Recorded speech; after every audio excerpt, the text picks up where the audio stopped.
বাংলাদেশের প্রতিটা মানুষের কাছে যে ভালোবাসা অর্জন, সেই অর্জন আজকে সারা বাংলাদেশ দেখতেছে।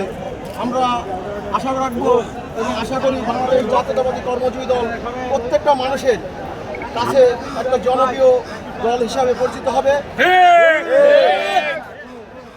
সর্বশেষ আরেকটা কথা বলতে চাই, আজকে দেখেন বাংলাদেশে যে ফ্যাসিস্টরা চলে গেছে, তাদেরকে আজকে কোনো রকম মানুষ তার নাম মুখে নিতে চায় না।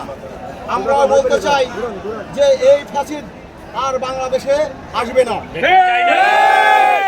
আমরা প্রধান উপদেষ্টা মহোদয়ের কাছে আবারও অনুরোধ জানাচ্ছি যে নির্বাচন যে খেলা চলতেছে, এই খেলা বন্ধ করেন, দ্রুত নির্বাচন ঘোষণা করেন এবং যে প্রতিশ্রুতি আপনি দিয়েছেন এই প্রতিশ্রুতি অনুযায়ী নির্বাচন দিবেন, এই আশা ব্যক্ত রেখে আমার বক্তব্য এখানে আমি শেষ করছি।